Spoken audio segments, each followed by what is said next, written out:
Hey, welcome back, everybody, to 39 and 7. It's your host, A Dunn, and of course, my co host, Sheen Tavius. Gene Tavius. And we got that Mr. Haywood in here also. Finally. Yeah. Hey, chill on me.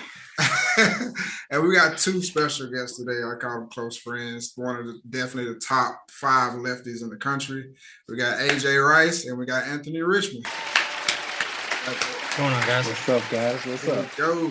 All righty. Both of y'all are close in age, right? I think so. Sheesh. Like for real. Like I know. Well, out of all three of us, well, Haywood, of course, you're the youngest, but I want to say Ant and Carmen are like the same age. I'll be 30 this July. Okay, you cool. And AJ, you. I'm the oldest. Then I'm 33. No, yeah, there you go. King Tavis is for sure. Yeah, we got Grandpa in the chat. Oh, okay. He got a lot of them things. Yeah. All right. Since y'all Hey, but I'm gonna let you slide with that one. I'm gonna let you live. You gonna I'm gonna let you live, man. So you. Yeah. So since y'all about around the same age, what time did you start bowling? And when did you start getting into bowling, AJ? Well, I grew up in a bowling alley. My mom ran one for years. So I, at the age of probably 2 or 3, is when I first picked up a ball. And it just was kind of just a game for me for many years. And I started taking it serious probably around like 7 or 8. And that's when I started like bowling youth tournaments. And after that, I've lived in a bowling alley my whole life pretty much. So I would say competitively like 7 or 8, but I've touched the ball at the age of 2. So, gotcha. Whoa. But okay. Great. Missed the pause on that one. Yeah. Well, okay. Most people don't know that you're from Phoenix City, right, AJ? Correct. Okay, cool. I would say most people don't even know that. So you pretty much grew up bowling in the Columbus area, or did Phoenix City? Columbus, Auburn, that whole area, Phoenix City, all of it. Yeah. Okay. All right. And I already knew you grew up. Everybody pretty much knew you grew up in Memphis. But when did you start getting into bowling? Yeah, man. So definitely, of course, grew up in Memphis, but kind of the similar story. Like I started bowling super, super young. It was more closer to like 5 for me. It was just, it was really just something that my dad was doing, just kind of, in the meantime kind of thing. He was in a few leagues and stuff like that, Cherokee Lanes and Orange Mound in Memphis. So that's kind of where he started off at. Okay. And I was just your typical bowling alley baby, going every night to when he went to league, and eventually started youth league when they moved over to Winchester. And that was pretty much it since then. I mean, I started taking it like really serious, like actually going to practice to get better for real around like, I don't know, probably 12. That middle school, that middle school age where I started really getting serious, like actually practicing intentionally. But everything before that was just fun. League every week, just in the bowling alley 4 or 5 days a week. Because not only does my dad bowl, like 4 or 5 of my aunts also bowl. So it was like a big family thing. Yeah. I'm about to say, so both of y'all pretty much just grew up in a bowling family, pretty much. Pretty much, yeah. My dad bowled 2 or 3 nights a week. My mom ran the bowling alley. So yeah, I was there every day. I'm the only person that bowls in my family. My entire family. Like when I tell the story, yes, I'm the only person that bowls. I started when I was 13, but really didn't take it seriously until I was like 14 or 15. Wow. And the only reason I got into it is because my dad is such a big school head or whatever.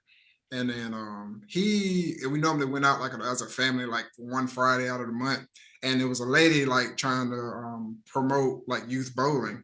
And she heard the word scholarship and just threw me right in there and see if I liked it. Yeah, I didn't like it at first. So I started that fall, but took the whole summer off. Then I said, I'll just start back doing it and just been doing it ever since. Dude, scholarship was definitely a huge ding word for sure. That's literally how I pitch the entire sport to parents now. It's like my whole pitch is like, there's no other sport that you can do. I said your son can be the best football player in the country. Yeah. He won't make a dime until he get to the NFL. But I was like, your kid can start bowling tomorrow and start participating in these tournaments and have real money when it's time to go to school and when they get, so like that scholarship program is unmatched. They were ahead of the game with that for sure. I was gonna say, unless you're AJ and start taking people money at the age of 12 and 13. Right? Yeah, he did. No, I did. I have one story about that. We can get into that later if y'all want. But there's a story where I did do that at the age of like, I have to say I was probably like I want to say like 10, 11, 12. Yeah. That happened. No, go ahead and talk about it. Cause we on. So my mom, she ran, at this point in time, she ran the bowling alley on the military base on Fort Benning. Okay. And Friday nights, they had the Cosmic Bowling and all the Army guys were out there. Well, one night I was out there bowling just for fun, just because I wanted to bowl. And I'm bowling using a house ball and house shoes. Oh. And these Army guys are out here bowling, and they knew my mom, so they knew who I was. And so they started bowling me like 5 a game, just random things here and there, or whatever. And one night in particular, I walked out with like $400. And when my mom is in the office counting her money, like for the bowling alley or whatever, yeah, she asked me where I got all that money from, and I told her. She said, "I know you did not hustle those guys out of that much money." And she was proud of me, but also was like, "That's not how we do things." And she was very like, I was too young for that, obviously. Yeah. So she made me give the money back. I got grounded for like 2 weeks, but low key, she was like, "You show them who's boss." Basically, right. like they came into your place or whatever, thinking they could take advantage of a kid, and that didn't happen. Right, they learned the lesson that day. Yeah, you said you were 12? Exactly. You said you were 12? I think I was probably around like 11 or 12 when that happened. Yeah. I ain't gonna lie, AJ, I would have whooped your ass, bro. That's crazy. My mom was not happy. She wasn't happy. I'm telling you, bro. I got my ass whooped by a 12-year-old. Yeah. I'm not gonna lie. My daughter start bowling and do that, I'm gonna be the proudest parent in the world. I ain't I would, yeah. Like you can't tell me nothing. I'll take a 20% cut. There go. Heck yeah. 20. 20. How much? I need at least 50 balls. Come on. That's crazy. That's crazy. That's crazy. I was joking. I was for real. So now nobody knows this. I think not at all about Ant. Well, probably except for your close people. But he bowled at the ITRC. That's what it's called. Yeah. Oh, yeah. In Dallas. Yeah. Yeah. How old were you at the time? Because there's a whole video out there and people don't even know about it. So that was our youth. Shout out to our youth director, Miss Cheryl Hayes. So like she was just very on top of like a lot of the things that were going on.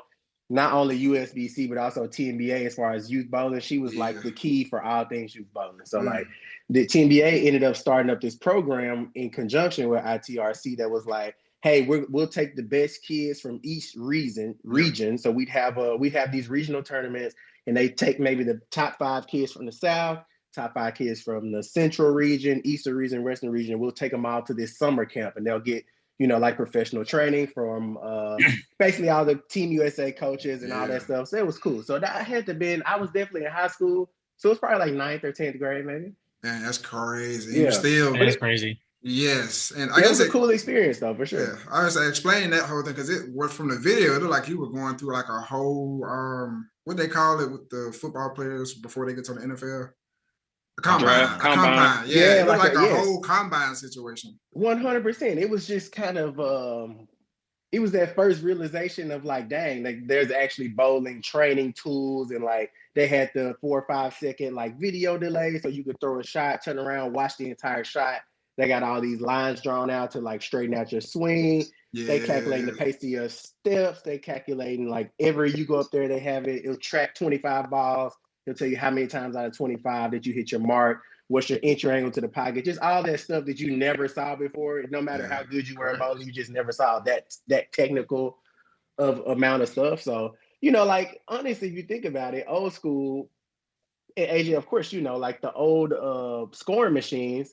Nothing ever told you ball speed. You never really knew how fast you threw it until maybe 12 years ago, for real. Yeah. Let's keep it for real. So it's like back then it's like, oh, I knew I threw it faster. I didn't know I was throwing it 19. Like, it's like, okay, maybe maybe this describes everything that's wrong with my ball motion because I'm throwing it too hard. And rev rate comes into play. It's like, oh, okay. Now it's like okay, this makes sense. That's why I didn't hook, because it's like other stuff you would have had to learn just based off feel. They actually showed it to you like on camera and on like based off real numbers and results. I'm like, okay. Were you throwing 16 at that time? No, I didn't start throwing 16 until I went to college. Really? And the only reason I started throwing 16 is because Gary was throwing 16. And he runs through balls like like, you know, he'll throw it 5 times, like, nah, this one suck. I'm like, plug it, that's me right there. Like, hand it over. Yeah. So literally, as he flew through balls, I was just plugging them and re-drilling. I was like, shoot, if he throws 16 and I'm getting free balls, then I'm just throwing 16. Hey, I ain't gonna lie, I would do that too. And after I kind of adjusted my whole game around that, it's just been 16 ever since. So. But don't they hook? Well, they hook less. Which y'all told me, because y'all was trying to get me to switch over to 16 too. Yeah, they do. I mean, they do hook less, but I will say, like, no matter what anybody says, I definitely get more corners out. I carry a lot more light hits, and I know it's not that big of a weight difference, but I promise you it matters. They do. Yeah. The reason that they don't hook more is, like, even if you go check most of the websites, you're not going to see a ton of balls with those really, really high diffs in 16. They don't quite get that high. Like, the only one that was like an anomaly that we both used to throw a lot, me and Gary, was a high roll pearl, because like that high roll pearl at 16 was still hitting like that 058, or it was something like that. But it was actually up there to where the diff can make a difference. Like right now, most 16-pound balls are like 048. You're not finna catch too many like 052 16 balls for real. Facts.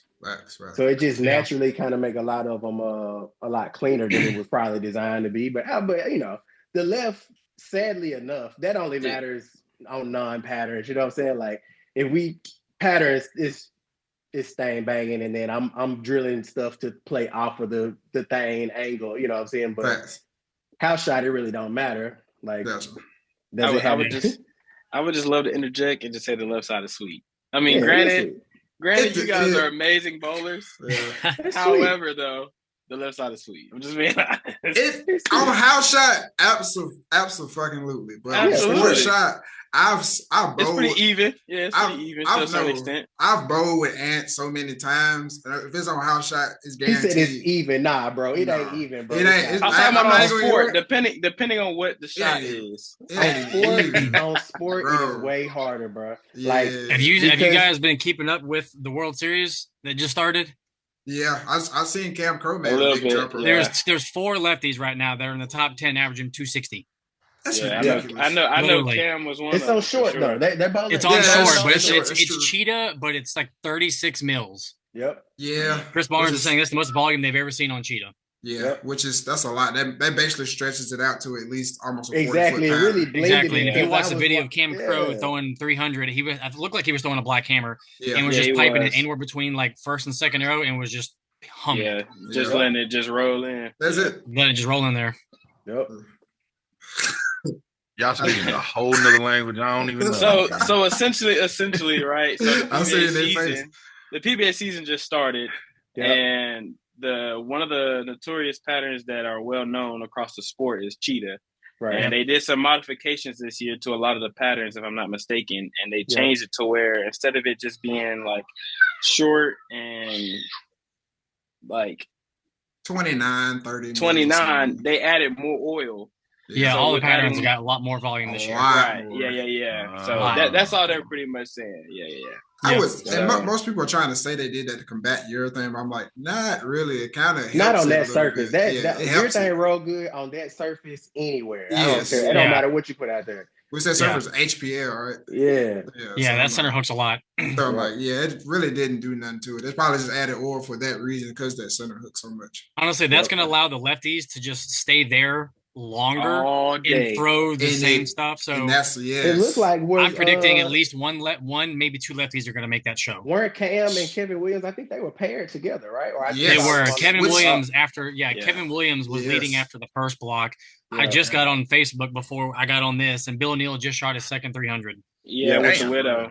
So on that new Widow Mania, whatever it is. Yeah, Bill shot 846 for the first 3. Yeah. Sick.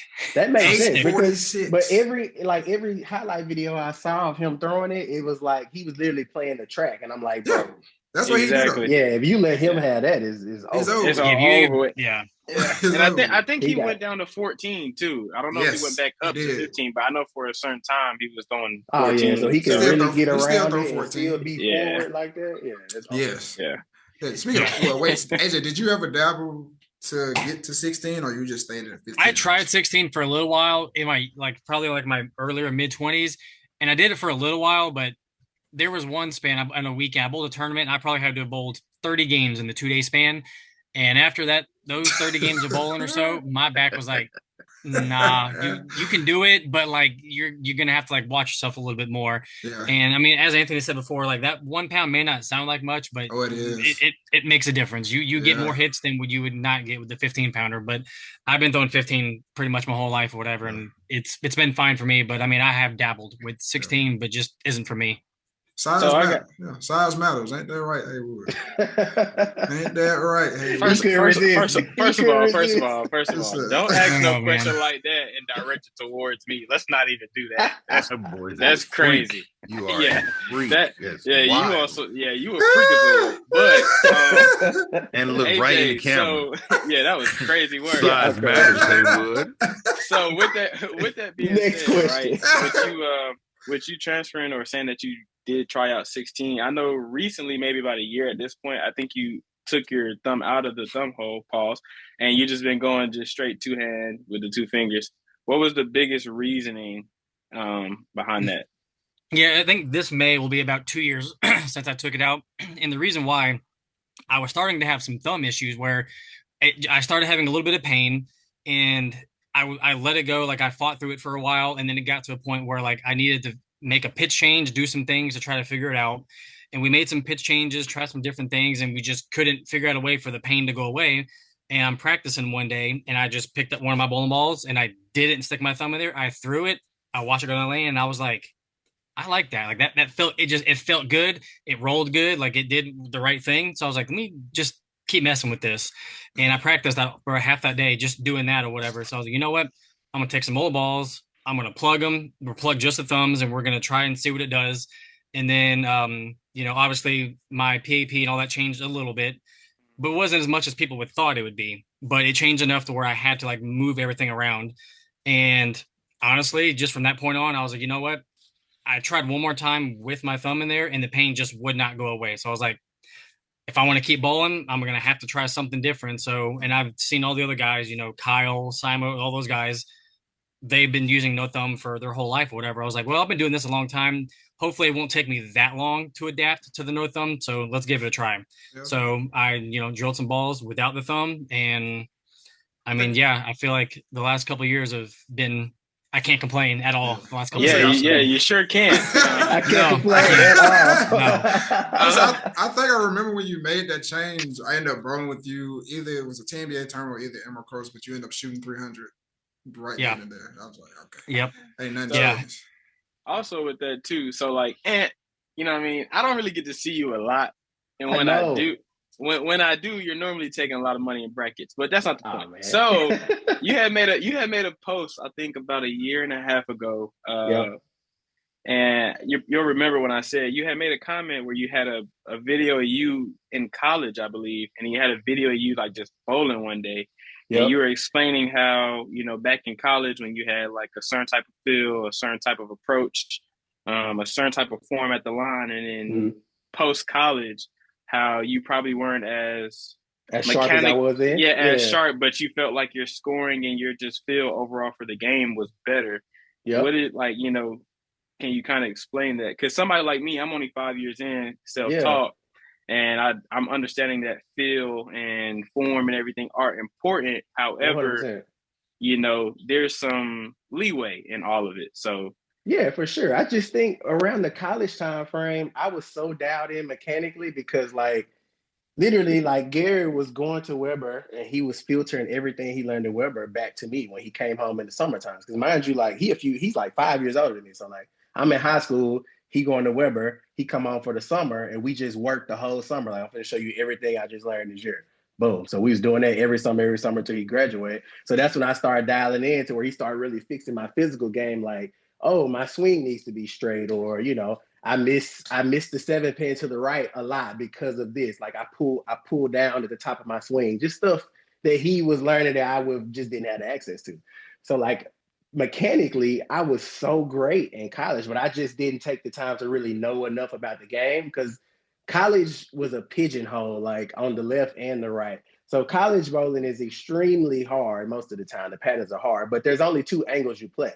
Like the lefty, I was fortunate enough to go to a school to where I was like one of the top players on the team, so I never really had to. Now, granted, I didn't go to a top tier school. I went to Bethel. I went to a school that paid for school. You know what I mean? Yeah. So I wasn't having those problems that everybody else was having. They was like, hey, we got the program. We'll cover everything. You know what I'm saying? You just cover your housing. You ain't got to pay no tuition. And they're like, okay, cool. We good. Let's do it. So versus I went to try out for Weber and they're like, oh yeah, man, like we really want you to come. We'll give you a partial scholarship. So I'm like, how much is the out of state tuition? It's like, oh hell no. But whole nother story. But that's how I think the more when I got out of college and I really just didn't have the time to practice like I was in college, because in college we traveling on the weekends. We practicing pretty much 3 or 4 days a week on sport every day, like drills every day.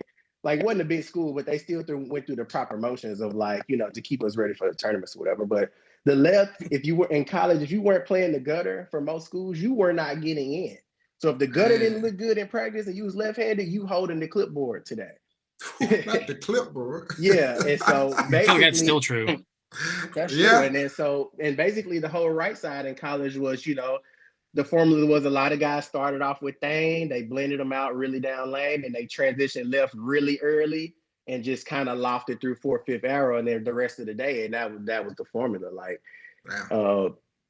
So it kind of pigeonholed you. But once I got out of college and didn't have the practice time anymore, I really started studying the game more. It's like, oh, okay, like I've been through, like college gave me that experience to where I could go through 10, 15 different layouts and we could just plug and try stuff and kind of have that free range that I probably wouldn't have got if I was still just at home doing like everyday stuff. So I already knew my ball shapes. I'm like, I like these balls to roll like this, these balls to roll like this. And I would just pick whatever was out and put it in those buckets. So since I didn't have time to practice, I kind of already knew what shape it needed to see pretty much across any pattern, based on what area of the lane I needed to play. So once I got sharper strategic wise, it didn't really matter how good I was throwing it, long as my timing was good. Like my swing could be off or, my rhythm could be a little fast, but just knowing how to play the lanes kind of got me through a lot more than just being super mechanically sound, which, all the guys on tour have pretty much broke that barrier down completely. Like you got the Buttrops and like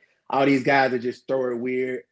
Yeah. And strike, you know what I'm saying? So I wouldn't say that I throw it weird, but just they throw it weird. No, they throw it weird. They throw it weird. Yeah, they defy all traditional mechanics, you know what I'm saying? And they still just kind of play them their own way. True. So that's really the wave. But yeah, man. Damn, cool. Now, since you talk about the fundamental part of it, I know you got a 5-step approach, right, Chant? Yeah. So funny thing about my approach is I was dating this girl in college, right? So she just, we obviously are keeping our names protected, but she was just so happened to be great friends with the family of Marshall Kent. Oh. So I ended up flying out to stay with her for the summer and ended up going but she was also a bowler, ended up bumping into Marshall Kent's dad, right? Yeah. So me and him are good, good buddies for the summer. He like overhauls my whole game for me, like switches my approach up. I went from a 5-step traditionally to a 4-step.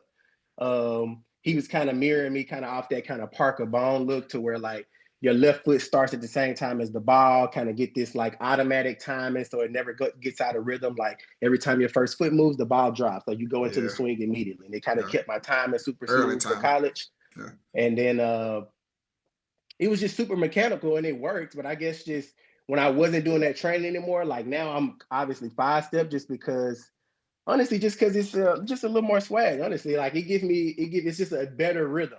Yeah, I get that little drop step in the front, and it's kind of like control the pace. So like I'm technically still 4-step in the approach, but my 5th step, that first step is like a pace setting step to me. Gotcha.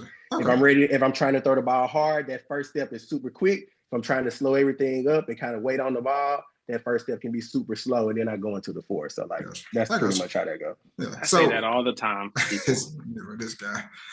For most people that don't know, or you're just learning bowling or whatever, the most traditional 2-step things you have are 4 steps and 5 steps. But AJ over here, he actually takes 7 steps. It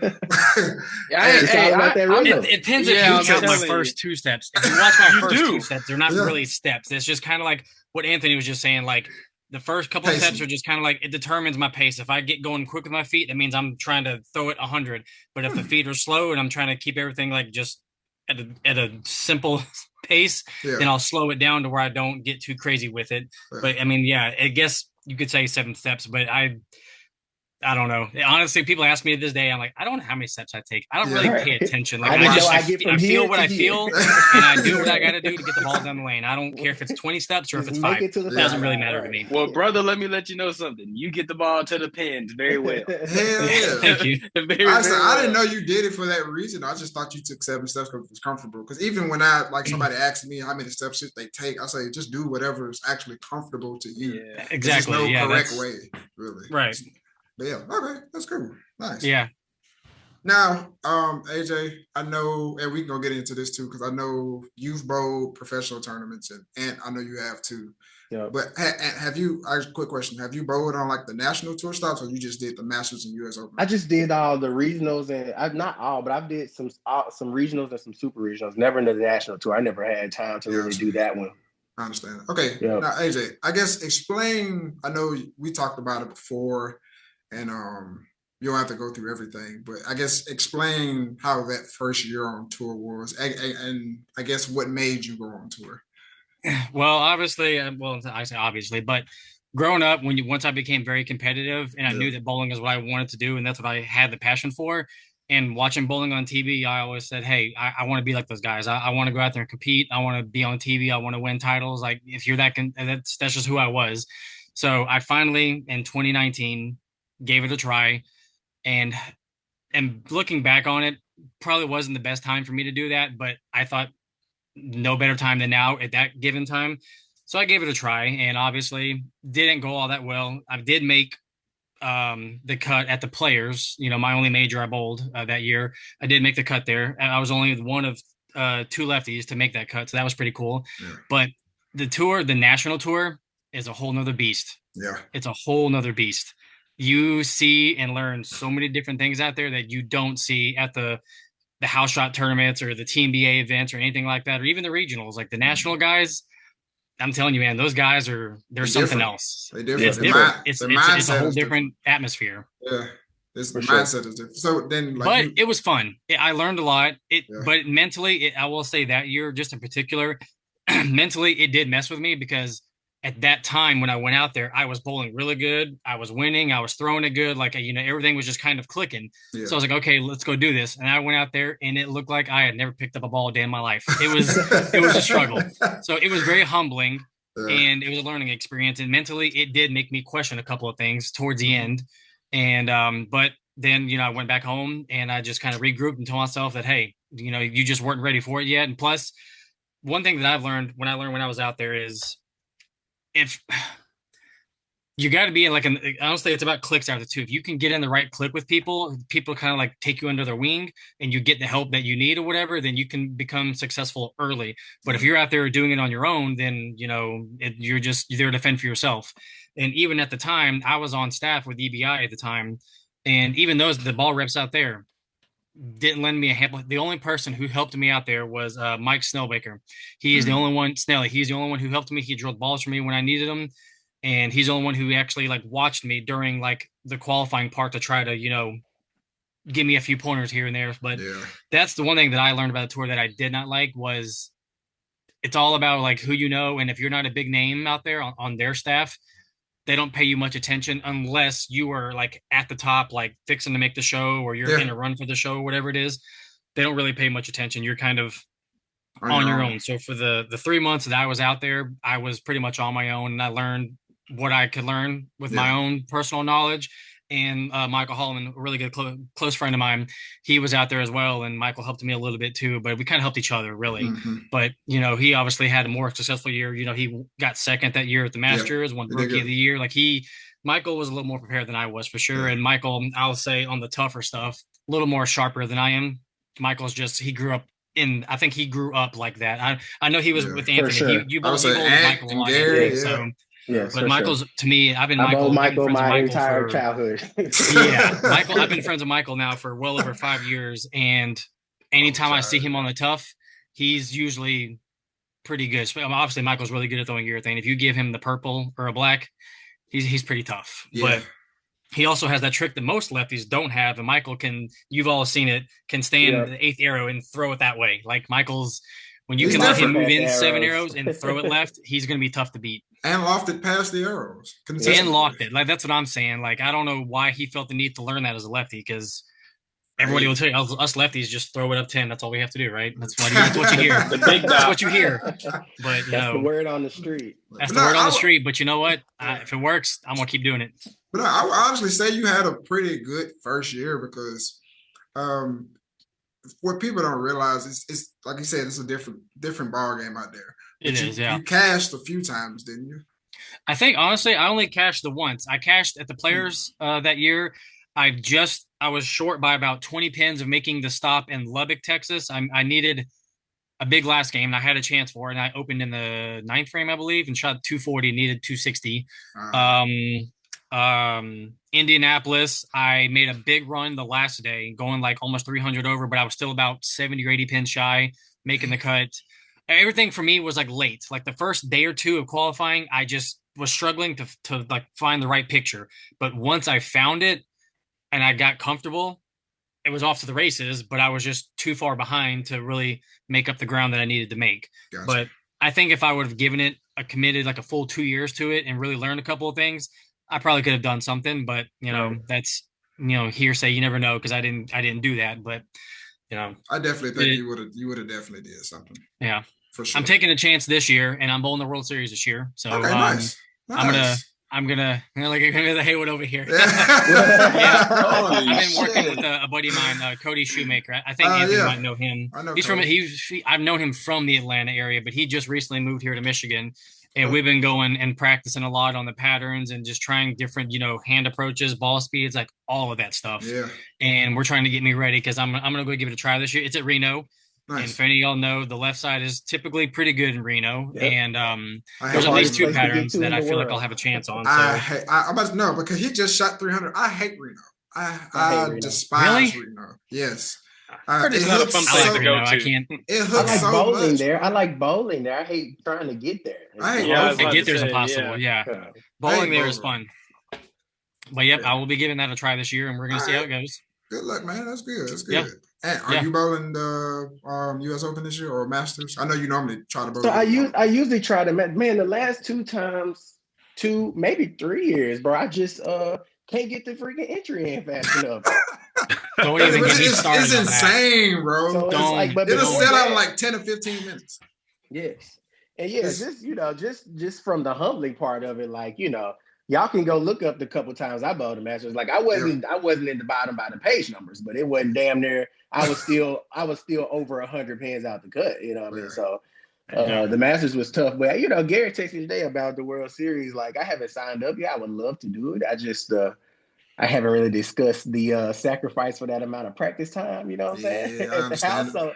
Because that's and the expenses. The way they're making the PBA guys do it, like you can only room with one other guy in Reno, and you have to stay at, I want to say it's Silver Legacy, and you're there for a minimum. Yeah, you're there for a minimum of like 10 days, and you can only room with one other guy. They're making you stay there, and they're making you pay the rate of like $140 a night. I think it is. What? Like it's even the PBA guys, like the top guys, like Kyle and those. I was talking to Kyle at Holiday Doubles about it, and him and Tommy Jones, they're not, those guys are not happy with how they're making them have to do these things just to go out there and bowl. Like, they don't get no special. They're just trying to stay afloat, bro. Like if all of y'all, you've been to Reno, you know that it's a ghost town. So like that's pretty much the only show in town. So I try not to fight them too much on that, because I know that's probably the only revenue they're gonna get, bro. So the World Series is 2 weeks, right? The World Series like that.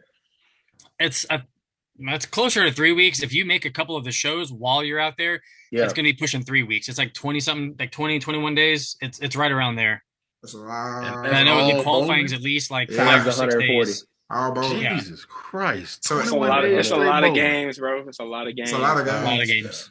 It's definitely. So you got to be in like NFL shape then is what No, y'all you telling me. don't, bro. I'm You a don't, chunky bro. dude, No, bro. I be not popping NFL out shape. after about 10 games, bro. You You talking don't. about 21 days straight of bowling? Y'all Yeah, tripping, man. that's crazy. 21 days. It's just being 21 days in Reno. Ain't nothing to do in Reno. There's Nothing. nothing to Except do there bowl. unless you There's want to drive nothing. to Nothing. like Lake Tahoe or whatever. It's Drive like just 4 hours. That's about yeah, it. hell no. That's really just like nobody, they really don't talk enough about the grind of like trying to stay focused against the best in the world for 21 days. That's the Man, real That's grind. really That's the tough. real yeah, thing. like the Yeah. physical part of it, of course, is very tedious, but it's the mental part that really will take you out of you out of it before the physical, because you get out there and you Facts. think you hot shit, and then you mess around and shoot 160, and The next thing you know, you behind the score pace by 70, and you're like, well, time to grind. Yeah, I then can't lie. you look to your right and 300 or 268, you like, all Nah, right, it's way pack it up. before that. It's way before that, bro. It's like even when I like bowled my very first regional, just like regional tournament, but like this was around that like 2014, like 2013, 2014, like getting out of high school, going to college. Like NAIA, we could still go bowl that kind of like still go bowl the regional events. Mm-hmm. So you go, and like a lot of them that were in Florida, you get down to Florida, and it's like a lot of people don't know that Florida is quietly like a mecca of like amazing bowlers that people that you have never heard of before. Yep. But like you go to these regional tournaments and you think you good, and then you get there and you see some of them, and it's like, oh, they even practice different. Like the practice squad, they practice like you ain't never seen before. Like I'm like, yeah, it's going to be a long day, bro. Speaking of Florida, to me, this is his first year full time, but to me, Ethan Fiore is I see him be like in the good. next few years, he's gonna be that guy. Yeah, he pretty like, good. I understand you got Brian Barnes and Cameron Crowe, cool, but Ethan Fiore he a dog. Oh, you talking about the young guys? Yeah, for sure. Yeah, he's sure. a dog, bro. Not too many he people keeps know his head him on yet, straight. Yeah, he can do something for sure. Okay. But okay, Ryan Barnes and Cam Crowe, they're pretty much the two like highlight of the rookie season thing is. Right. And I'm a fan of both of them. The hands I've seen both of them bowl, both of them can throw the ball. But in my opinion, mainly because of the resources, Ryan Barnes is just going to have the upper hand. I mean, in what judge? Like in his dad. You're saying he's gonna have the upper hand as far as like this first year, the best first year. You saying?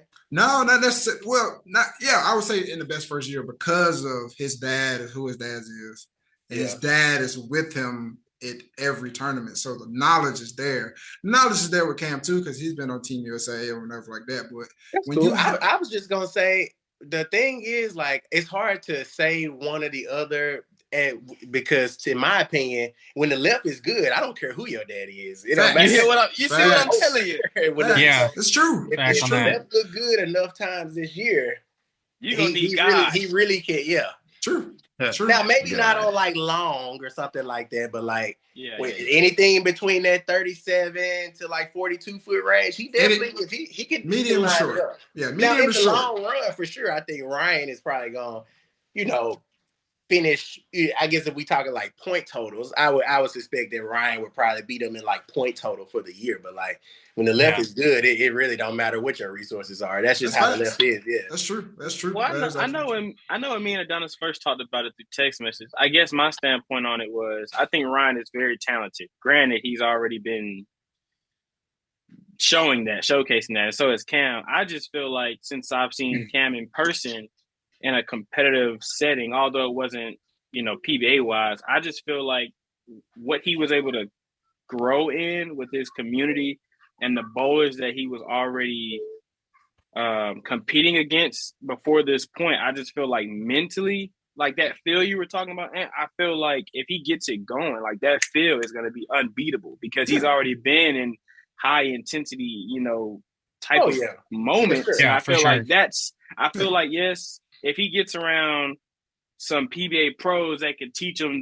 like AJ was saying, like the little nuances, it'll just surpass him. But I feel like mentally, he got a bigger dog in him. That's just me though. You know what I mean? I just you think Cam got a bigger dog in him than Ryan? Well, the different. This is different to. I don't trying know. to clarify. Is that what you're saying? Well, and like I said, I might be a little biased because I saw Cam in person. I've never seen Ryan, but I just feel like Cam, if he has to make a shot, he'll make the shot. I feel like Ryan will too. I mean, for sure. I feel like both will. I'm just excited to see Cam have that moment, and I feel 100%. Like to be exempt on a tour like that, bro, it's like that's such a weight off your shoulder. Yeah. Like you can't have a better opportunity first year. Yeah. So it ain't like, it's not like I got to keep the lights on type of situation. This is a smooth ride. So yeah. So all you got to do is just stay focused. Yeah, for the people out there that don't know exactly what exempt means, that's me. Pretty much free bowling. It's pretty much free bowling at that point. You don't have to pay for entries, right, AJ? Exempt from the standpoint of like you don't have to participate in any PTQs. You got a guaranteed spot in all national stops. Whether they're paying for each tour stop, I'm not clear on that, but more than likely they still pay the entry fees. Oh, they still pay? Yeah. Okay. They still pay the entry fees. They just don't have to bowl the PTQs. They just pay and they're automatically in the main field. Gotcha. Right. Now, depending on their contract, it may be reimbursable as far as their entry fees. Like I know some brands will do that for them. Yeah, they pay for the entry fees. I've heard that. They'll maybe comp their hotels or something like that. But either way, it's like you not having to foot the whole bill and get to go to every stop and fight for a spot in qualifying is like that's ideal. Because some PTQs are rough. 65 people bowl and only five spots. Yeah, no. Five people, man. I can't get behind that. I can't. And it's rough, man. My buddy Cody Shoemaker was bowling and he was in it with 3 games to go and just flat out bowled himself out of it. And he didn't bowl that bad. He went 140 over, and he missed it by I think 30. I think he shot his last 2 games like 190 then 170. He went like 160, 190, 170. Yeah. It was my opinion on the PTQ from that standpoint is like it should be more of a local initiative, like from the standpoint of like, hey, the PTQ is actually for me to get 5 local guys into the tournament just to show some inclusiveness because I'm from Delaware and I'm coming to see the pros, but like it'd be great to have some Delaware guys in there too. You know what I'm saying? Right. Like, let them bowl the best, and this can be the best of local Delaware, and they get that experience to participate in the tournament for those 5 spots because everybody else is already covered. Like, but you got guys flying across the country just for a chance to get into qualifying. That's crazy. And I get it. Crazy. It's the pinnacle of the sport and blah, blah, blah. It is, yeah. Like, the dude at the rec can't go out here and hoop with LeBron. Like, I get it. Like, I get the comparison. I've heard every comparison to it. I understand why. Yeah. Have y'all seen the changes to the women's? Yeah. I thought they went Richmond away from sport. Yeah, on the women's side, they went away with the membership.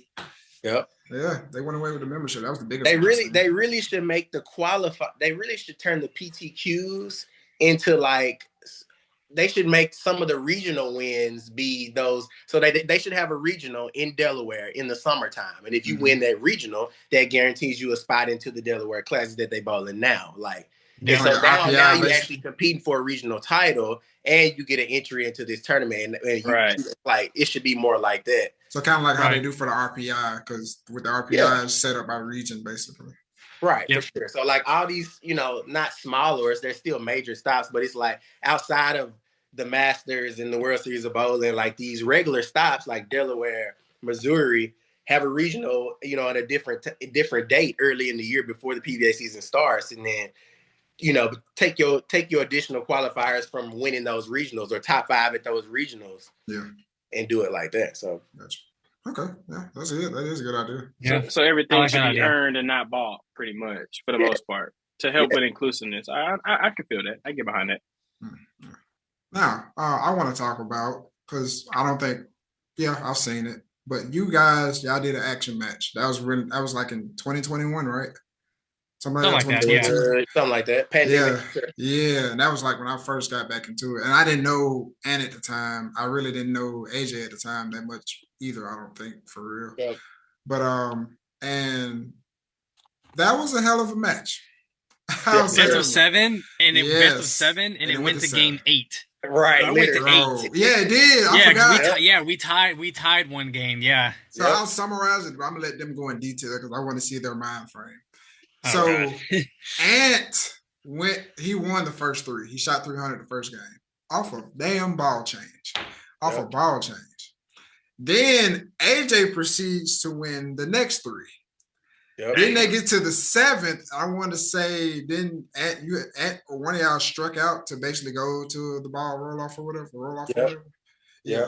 But I think so. Yeah, it was great. That was the best action match of the whole night. It was a bunch of I ain't never Bowling won that. That was actually like the first time Dougie came down there, right? I think it was. Yeah, it was. Yeah. It was ridiculous. So Ant, you started off. Ant was very strategic with this shit, by the way, too. And I seen it, but I think AJ realized that Ant started off with a fucking tank. Yep. Right. He started off with the tank blitz, was it? Yep. Yeah. The whole thing about so here's the thing, and I'm big on free game, and this is free game because whoever watched the video, it's this is something that you definitely can put in your bag because it works and it just comes with experience. Well, I was around an experienced bowler that just taught me a lot of tricks that you wouldn't have known had he not been a PBA bowler. You know what I'm saying? So it's I'm coming into the match and knowing that he strike a lot. So I'm one thing I'm not gonna let him do is get in rhythm. So literally through practice, I'm one of these lanes are gonna be very different. And I'm not going to allow him to get up here and throw the same shot on every lane in rhythm. I'm not going to allow him to do that. So I'm either this left lane going to be super dry in the front, or I'm going to shove it kind of up the track and make the track hook a little too early. So he kind of go high 247, but it's going to be funky. It ain't finna just be no strike contest. And it did just that. Oh, yeah. God. So I had the way I had played them, I had chewed the middle up a little bit, and I kind of forced a lot of oil back left into the track. So that first game, I literally just shoved it up 10. Yeah. With no matter where, as long as I dumped it right in front of me, shoved it up 10, it was on strike. And so we got out of the gates good, and he didn't. It took him a minute to realize how different they really were, because he was dutching a little bit, or he'll strike and double, and I'm okay. The first game was a great, I was that's a commanding start. So I was I got to follow. Yeah, you shoot 300. I think AJ shot 2-0, maybe 190 or some shit like that. Yeah. It was a rough start for me. Very rough start. But it put fear in my heart for AJ because, again, he shot 300 on the last shot being off a ball change, bro. Yeah. Yeah, off of ball change. So that tells you right there, okay, some knowledge. I ain't right gonna there, lie, that's some shit. You gotta be. That's not no regular person type shit. That's strategy, diabolical. Bro. That's diabolical. He's a villain. It's rude. At the same time, it's very rude because you didn't have to. It is. I mean, I just wanted it to be. If we go in best of 7, I think about it just like basketball. The game 1 of the finals is I'm just trying to figure out how you finna play me this series. You know what I'm saying? I ain't really just I'm here to win, but I'm also here to study you too. Yeah. The first game, you know what I'm saying? So we get through those first 3 games, and then the tables turn to where he started matching. Now, granted, the scores didn't really get that high, but he started matching up a little more. It was a grind. And I had made them so funky that it was too funky for me. So I was I started struggling, getting a little behind the curve, and then I was okay. Once the score settled back down going into the last game, I'm this ain't going to be a high-scoring game. So I was I really just need to outspare him and make sure I can double when he don't double. Yeah. And we'll go. And then that's how it ended up going. I think he won shooting 2-0. Yep. 190. Yeah. It was a close game. I had a chance in the last frame, and I threw a god-awful shot, and I think I got a 7, and all he needed to do was mark, and he left the 7-pin, made it, and it was game over. That's it. Yep. Yeah, it was a low-scored match, but it was fun, though. That was fun. Yeah. If it was a strike contest and it's be oh, wow, well, why did I lose? Because I just rang this 1-7 and he carried, he shot 279 and I shot 268. Or he shot 300, right, exactly. I shot 290 because I wrapped 1-7 pin. It's that ain't really, worth the money, Yeah, but no, it was very exciting. It was a fun match. Y'all are definitely good to do some shit like that too. 79 to 68. You know what? I mean, I'm sure y'all have heard about the the Joe Navarro incident earlier. I think that was back in like 2019. I bowled him best of 7 for 5K. And he tried to do something similar to what Ant did, except he took a reactive ball, scuffed it with like 500, and just threw it up 5. Like just try to burn up the outside. And I'm like, that's not. He did it for like the last like 3 or 4 minutes of our warm up, and I'm like, and I'm watching as he's doing this, and I'm like, they're already hooking, so like all you're doing is from playing that far out is just you're creating more bounce. Yes, giving me more bounce. Like I'm thinking to myself, boy, like, gave you the biggest wall in the world. Yeah, started what he was supposed to. If it be a bigger area to throw it at. Yeah, it's what he did. Yeah, he should have just got inside like 15, 20 and started doing that. Maybe right, and that exactly. That's what I thought he was going to do, because it was on a house shot, and at Bolorama in Delaware, the left is very friendly there, and he knew that.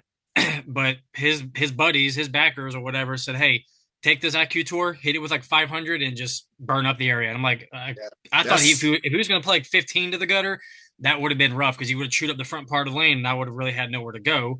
Yeah. But he just threw it from like 10 to the gutter, and I'm like, all right, cool. Like if you're going to give me unlimited bump, then go for it. Now that would work for certain people, but I wouldn't do that against you. Like if I was a lefty, I would do what Ant do. But the same instance, so I got a 500 grit ball and didn't do it in the middle. If I do it to the outside, I would only do that if I know your main miss is slower ball speed. For you, your miss is faster ball speed. So that's going to help you.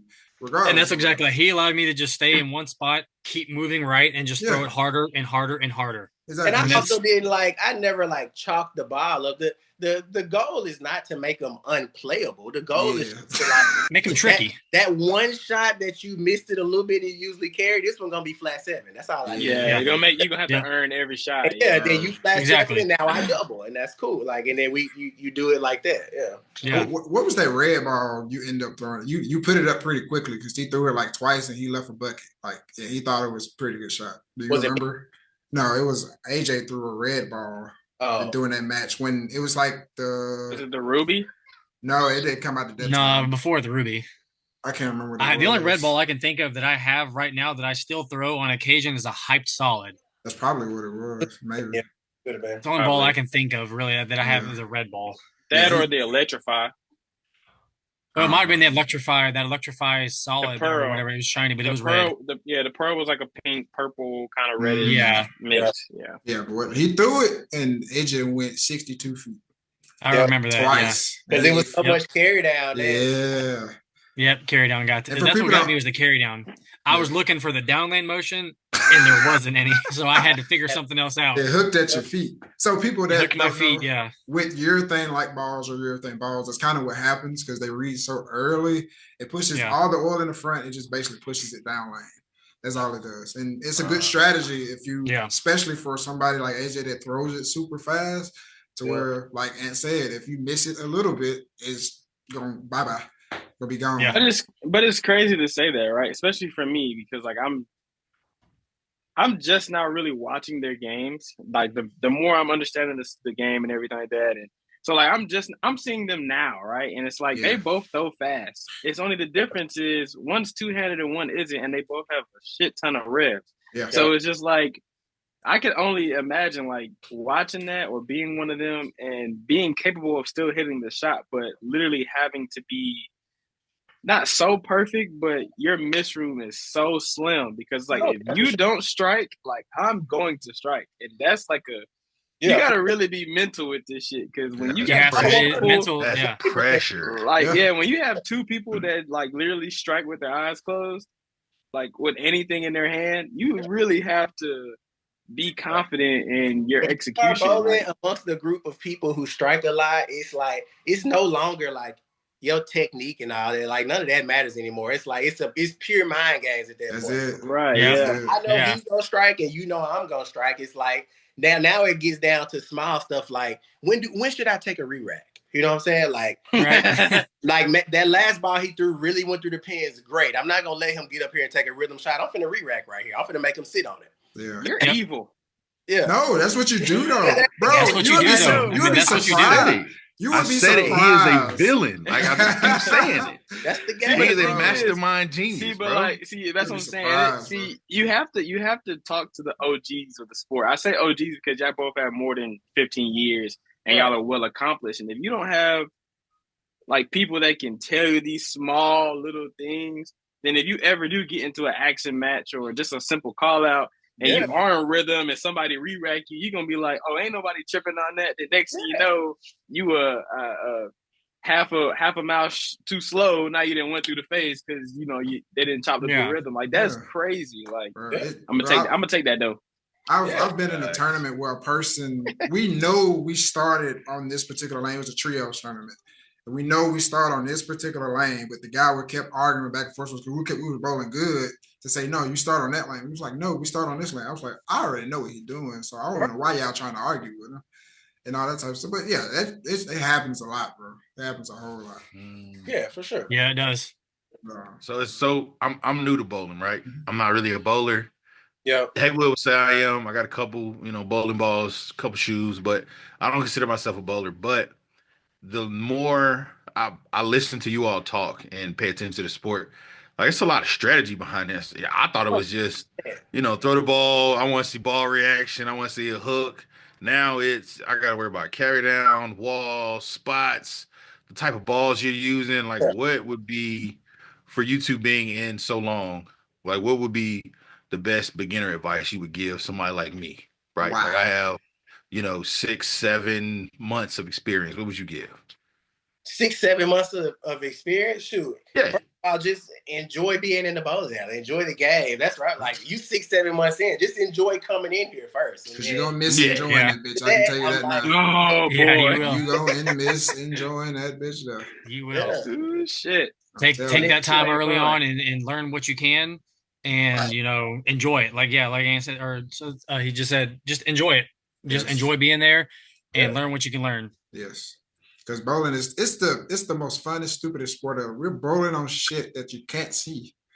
Right. It's bowling on shit you can't see. Exactly. It'll change out of nowhere, and next thing you know, you throw a 10-bagger, and all of a sudden your ball goes through the face, and you're like, "What just happened? I just threw the last 10 in a row with not even having to look. Now all of a sudden, now you got to think about what you're doing." Exactly. Yeah. So it's so funny. Like I tell, like a lot of people that just started bowling, they always, 300 is like the most impressive thing you've ever seen, right? So it's like, oh my God, it's like, were you not nervous on that last shot? I'm like, I just threw 11 in a row. Why am I nervous about one? I was nervous in frame one. I ain't nervous. I threw 11 in a row. When you put it like that, that's a great point. I'm not gonna lie. That's a great point. I missed. I have the most confidence you can have. But as somebody that has asked that question to people, I think what it is when you're so fresh and so like early on, like even myself, like he's saying 6-7 months. I'm 4 years, right? And I put my standards at where you guys are, and it's like when you see people, and it's not even about the score at the point. It's the fact that you could be on a lane in a competition and I'll throw my bowling ball and I feel like I made a good shot and I'm being super critical. And I can look over and make the mistake of looking at one of y'all and y'all will be throwing the ball and be so comfortable. And you're like, how are they this comfortable that fast? And that is literally what separates those that are good and like can score a little bit to those that are great and know how to score. Like it's the confidence in your game and the understanding of not so much the lanes, but how you can look at something and figure it out the quickest amount of time. Because you only got 10 frames essentially, 12, but you only have so many frames before your game's over with. So if you don't catch it, and I know some people say like the first two, maybe front three, if you don't catch it in those first three, depending on who you, like depending on who you're bowling against, you might want to wrap that shit up. Because if they start with the front three, we talking about strategy. Like we talking about strategy earlier. Like especially when you bowling somebody like head to head. If you really think about it, like if you haven't figured it out after 2 balls on each lane, that's really all you get. By the 4th frame, you're cooked. It's gonna start looking ugly if you ain't really figured it out after 2 balls on each lane. Like that's all the time you get to really be dialed in to compete. You know what I'm saying? But the people don't really think about it that way, but that's really all you got. Yeah, I got that feeling when I shot that fucking 460 at Go Shea. That was rough, bro. I ain't leave a single pin spare. What? Shut up. Oh. Shut up. Jesus Christ. That shit, man. Everybody, okay. Everybody approaches in the nation, if you ask me. Like, ice skates in there. Are you talking about Double Diamond? Yeah, Double Diamond. Bro. God, you ice skate there. That's bad. God, okay, maybe I cut you a little bit of slack. 460 still crazy. No, 460 is insane. Good thing I had crab legs afterwards. They helped me a little bit. That shit's terrible, bro. I couldn't do nothing. I'm telling you about what I threw it or where I threw it split. Yeah. I left every split you can think of. Like, and I almost fried out really bad, but I made myself laugh at it. Now, speaking of fry out, what is the worst fry out y'all ever had? Like, that you can think of? You want to go first? Yeah, AJ. Oh, man. Give me a second on this one. I ain't gonna lie. I feel like Ant did some crazy shit. I can't even. I might be wrong because I done bowled with Ant multiple times. Even when he mad, you can tell when he mad, but he don't really go that crazy like some of the people. Yeah, nah. I mean, probably honestly, for the most part, I'm the same way. If I'm bowling bad or I'm not having a good day, I'll just sit to myself and I won't talk to you. I won't say a damn thing, and I'll have the most meanest. But I mean, I've had my moments where I have maybe punched or kicked the ball return, but outside of that, I ain't done nothing stupid like throw a bowling ball through the wall or anything like that. Throw it in a trash can or something. Because I've heard some wild stories about that, but I've never really for a prime example. 2 weekends ago, I was just in Florida. I'm sure y'all saw my post. Shot a little 560. Yeah.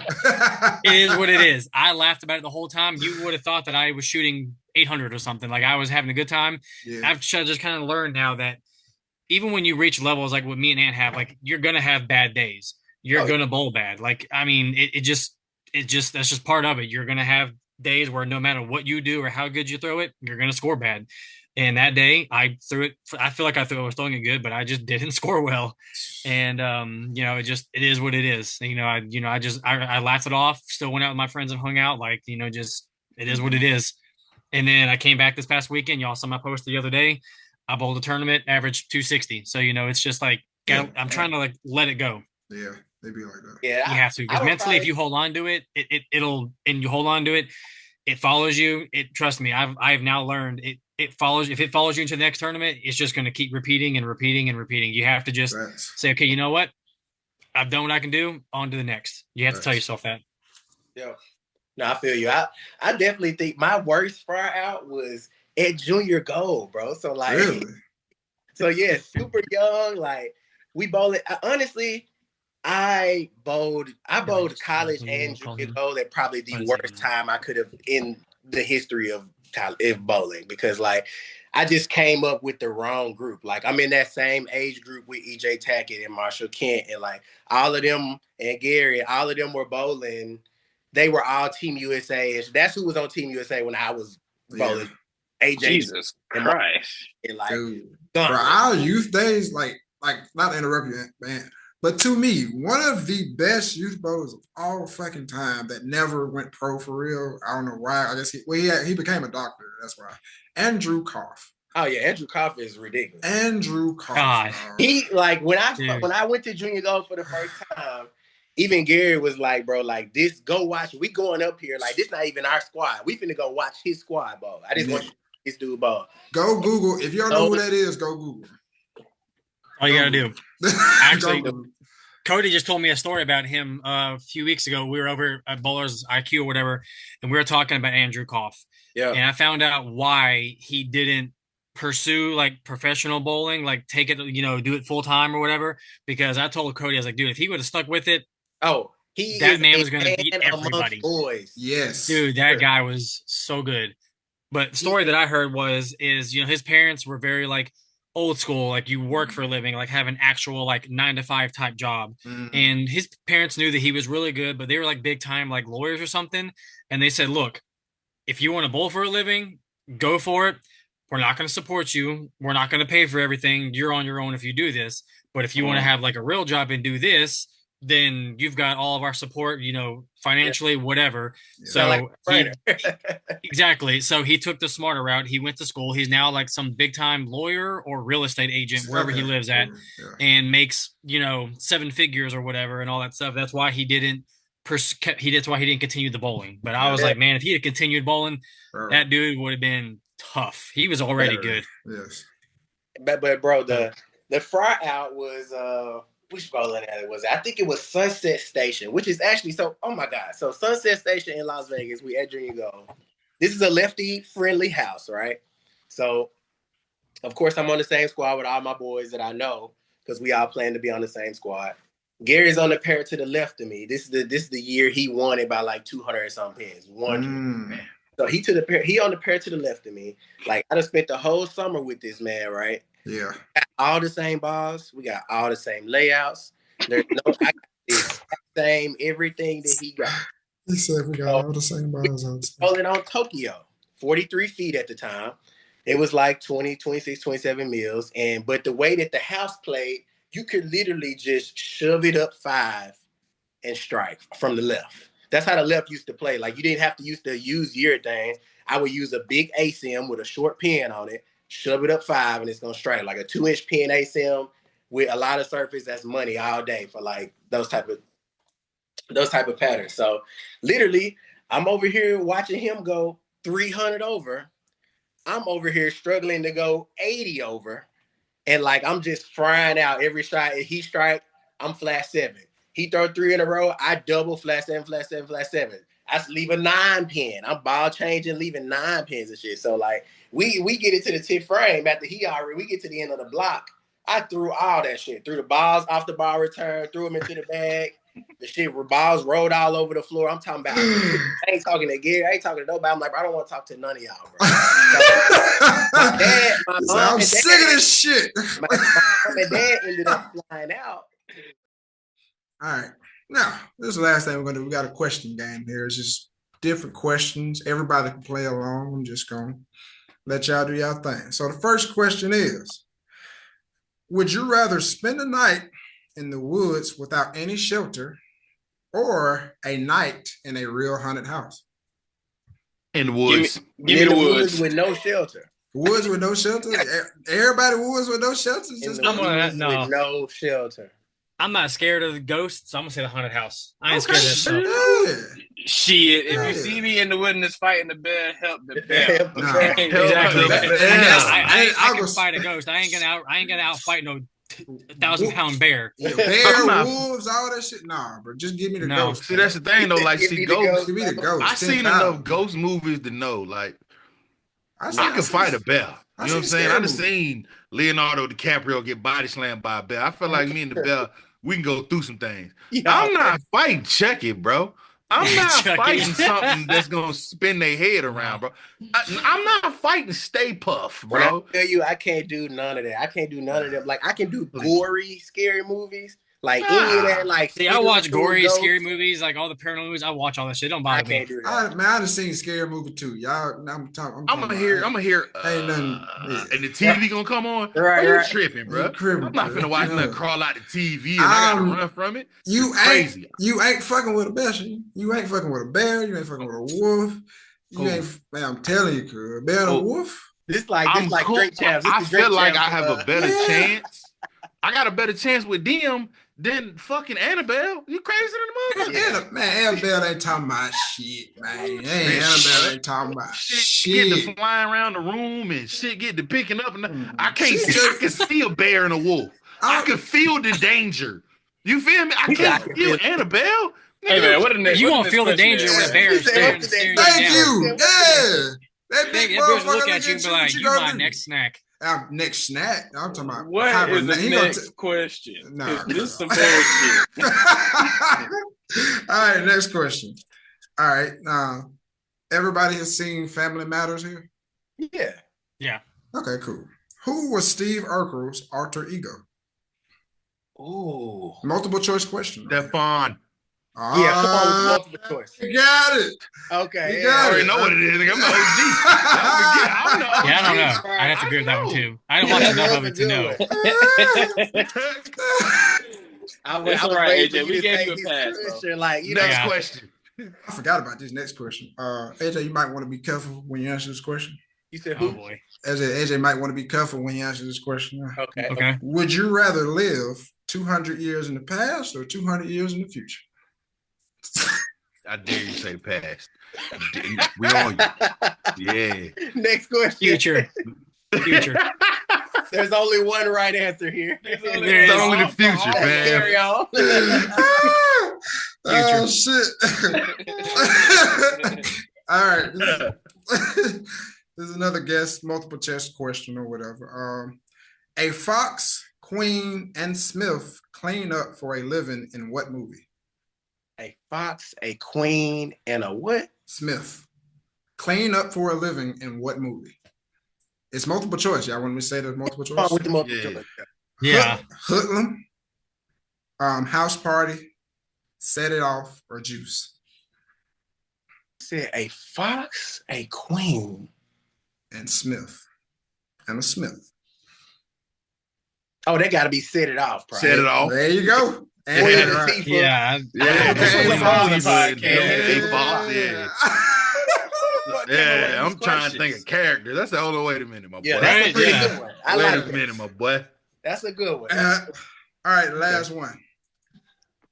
Would you rather buy all used underwear or all used toothbrushes? Give me the underwear. That's crazy. Give me the toothbrush. The toothbrush? Yeah. A used toothbrush? Yeah, bro. Hey, they got, look, I can sterilize them with hot water, but dirty draws. Bro, I got a top of the line LG over this joint. No, you feel me? I got a brand new Samsung washing machine. No, sir. I can wash them drawers. Heavy duty. No, you can't wash. Yeah, you can wash the drawers. I have to go with that one. No, you can't wash. What I'm saying, you can't wash either one of them. You have to wear them as they is. Toothbrush for sure. Then. Toothbrush or use underwear or use toothbrush. For me, for sure, it would be the underwear because use toothbrush is crazy, man. No, you don't know what people kissing on or licking on these days. Toothbrush is crazy. Toothbrush is crazy. I ain't gonna lie. Nah, Ant-Man is a villain. He ain't come here to do nothing but fuck shit up. That's it. He ain't come here for no peace. Underwear. Damn nigga, that boy wildin'. That boy wildin'. Y'all must ain't never been in no locker room before. I've smelled some horrid smells, bro. I definitely ain't with no underwear. But that's gonna be your breath if you choose to. It's a big chance. I smell some stink, bro. This is a random used toothbrush. It could be anybody. Negative. It could be anybody. I don't know. You got some funky breaths out here, kid. You got you are a strong individual. Nah, I gotta do the underwear. I can deal with a little musty nuts and maybe a little shit smell every now and then. Oh no, next question. Maybe a little shit smell. Hey, next question, bro. No, that was the last one. But yeah, that's we need a door prize or something. That's crazy. Shit, both of y'all pretty much equal because the first one, the real haunted house was just me and AJ was on the same page on that one. I was in the haunted house for sure. Yeah. And the second one, Stefan, Sheen got that one right. 200 years in the future. I think that was a gimme. I got a question. Well, I got one last question for the group. Go ahead. Ball of the year for 2024 for y'all. What was it? What was ball of the year last year for y'all? Ball of the year. Didn't have to necessarily come out. It's the ball you had the most success with in 2024. Vibo. After Rush. Vibo. Well, I mean, I shot my first 3 with the mantra. So if I was to highlight anything, I'm gonna say the mantra. Yeah. However, I think for me, honestly, overall for the whole year, I'd have to say my GB5. GB5. Yeah, that GB5 is a bad motherfucker. Boy. I mean, I know I got the 900 with the. I know I got the 900 with the NU, but honestly, outside of the 900, I went to Florida like 2 weeks later to bowl jams, and I go like 300, then like front 4. And then after that NU just stopped striking. Like it just never did the same thing. So like it was good for a little while. AJ, I don't like it. Never. It's always in the car. It never comes into the bowling alley. But like except for this one league night that I throw it every week, and I shoot 300 with it. pretty, a few times for sure, but only in this one league because it just looked rose good. Austell. Right. Austell, yeah. It just rose the NU was a ball that just like, it was never like your go-to, but like if you could throw it and it matched up, that ball strike for days. That's exactly for sure. That's why everybody asked me about that ball. Like, I don't think it's a great ball, but if you can throw it and you can get it to match up on whatever you're bowling on, it will strike a bunch. I know it didn't come out last year, but that Theorem, that's one of the best bowling balls to come out. Theorem was good too. So the ball I was really good. That made me the most money in 2024 is a ball that didn't come out in 2024. And Hammer Raw. I throw on that black Hammer Raw. Oh yeah. That fucking the hammer effect is really good. Was really good too. Still is. Matt Ballhalter has several cases of that fucking black. And that's who put me on. I don't know what. Every time if he's using that ball, you can hang it up. Christian, we went down the ball, Emerald Coast. Yeah, every time he used it, he that ball, and I was like, I drew one. I was like, because I see him throw his. I'm like, that ball is a lot of bang for what it is. Scott drilled one, bro. Ain't stopped striking with that ball since. Scott drilled one out the box. Out the box, he shot 790 with it. Yeah, for sure. What about the Envy Tour? Oh yeah, damn! There's a black one. That's my baby. Black one, yeah. That's my baby because I shot 846 at Gary's. I drilled the Envy Tour because of you. that bitch was money. Yeah, that Envy Tour was good too. I can't lie. That was good. I didn't like the Obsession Tour that much, but the Envy Tour I liked. I'm gonna get the hammer effect though, just to see what it's talking about. See, I still throw a lot of older balls just because, like, and this sounds crazy. And AJ gonna know what I mean when I say it, but like every ball is not a lefty ball for real. So it's few and far between where I'm like, this ball is money, like, So sometimes I throw a lot of older stuff or like something that's real good. I'll just get 2 or 3 of them and sit on them. Like I'm on my 4th black raw hammer. What? Yeah. That's crazy. Once they get about 60, 70 games on them, they get it kind of lose the teeth even if you resurface it. But that was kind of crazy. You see Sheen, that was kind of. Just like another ball that I liked a lot that nobody really threw was that purple hammer reactive. Yeah. Hey, that motherfucker was a bad boy. I got a case of them too. I never threw that ball, but I heard it was sneaky good. Yeah. Don't throw me one of them. They 16 though. Damn. Yeah. He ain't strong. I can't do. Just for the video, since we still recording, if y'all know anybody that throws 16-pound balls or wants some used 16-pound balls, please give them my number. I have a hard time. Michael Holloman, he throws 16. He just went up. He went back up to 16. I talked to him like a week or 2 ago, and he's like in between the two. Like he throws some 16. Yeah. But most of his stuff is 15 now. Yes, it's literally the hardest thing to get rid of them. Like there is no way to dispose of them. So like I got plenty of used balls that I'm ready to get off of for $20. I don't care. Just come get them. Because I go through a lot of balls, not necessarily like a lot of brand new just came out balls. Because I know we finna get ready to wrap up, but here's one other little topic.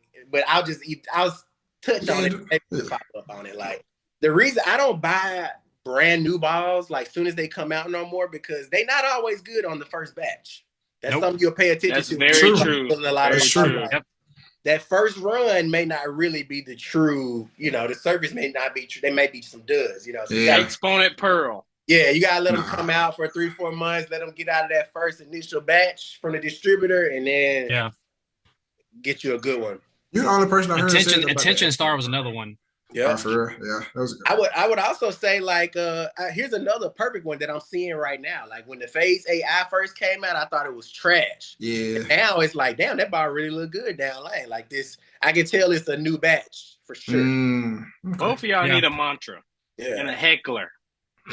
See, when that mantra came out, I thought I would like that kind of ball because it's niche. Like it's a high RG, but it's asymmetric. It's like that new little trick they trying to do where it's like very asymmetry in it, but it's like kind of like they try to do with the Ion Pro and like I'm into that kind of stuff. But my Ion Pro is really good, so that kind of stayed away from the mantra. That ball's pretty good too. Yeah, I like mine. I enjoy that shit. This guy. All right, y'all got any tournaments coming up soon, AJ? Y'all want to let the people know to look out on y'all for? I mean, nothing crazy. I'm bowling a doubles tournament this weekend. Nothing big, nothing crazy. Just a local tournament up here, but that's about it for me. Yeah, I really don't have that much the rest of this month either. Like I'm traveling for work and stuff this week, these last couple weeks, and then got like a frat thing at the end of the month. So no, I won't pick up until usually January used to be my like northern month. Like there was a big tournament in St. Louis I used to go bowl. It was called Long Doubles. I heard about and I always have it in January. Me and Jalen Mosley won it. Yeah. 2021 or something like that. But it's like I got stuck up there one time for like an additional 3 days because of the snow. Damn. And I was like, yeah, I'm holding a tournament north of Tennessee to February, after or March, after all the weather's gone.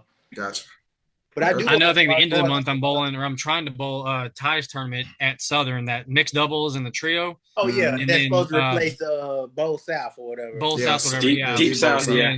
Deep South. Sunday, I just got invited to bowl over under ASBT in Memphis with Rudy Revs. Kazmatis. He just asked me to bowl with him, so I'm gonna bowl that with him. That's such a hard trio to put together. You got to have a woman and a senior and a regular guy. But like the field is stacked. Like you can't have no regular old guy. It's got to be like got to be a player. Tyrone Steve. Yeah, but I think he signed up. I think he is. Rudy just sent me the roster or whatever, and Tyrone's on there. Yeah, I was gonna bowl it too, but I can't get off. Yeah, bro, them old guys hard to find. They easier to find than the women, but yeah. Hey, yeah, a good woman bowler is hard to find. That will travel for real.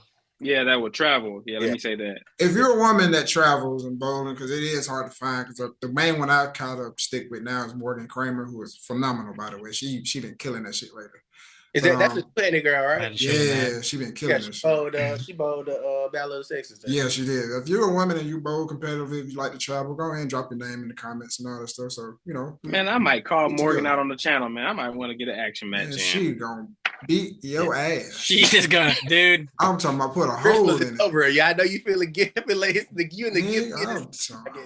love it. I don't know why. I don't know what type of freaky shit you got going on, like getting your ass whooped, but you like it. Hey, Morgan, if you see this, Morgan, whenever you get a free little moment, I want my action match, man. Let's get it. Right. I want my action match. I ain't got no money. Man, hey, it's gonna be an action match. It's gonna be an action commercial. That's how quick it's gonna be. Bro, you think I'm just gonna get crushed? Yeah, absolutely. She like that, bro. I ain't even gonna lie. She like that. I mean, I know she like that, but damn, bro. Morgan, one of the ones for sure. But yeah. All right. We're gonna wrap it up. I appreciate everybody joining in 39-7. Appreciate you, AJ and Ant, for joining in as always. Yeah, no problem. No doubt. Hey, make sure y'all, we're gonna have all their socials and stuff up there so y'all can follow and keep in contact with us and all that stuff like that. We're gonna send y'all we're gonna give y'all some merch, by the way. I'm gonna give you a hat, AJ. And the hat, there you go. Both of y'all actually wear hats. So yeah, we do wear hats. Yeah. All right, we'll hook y'all up.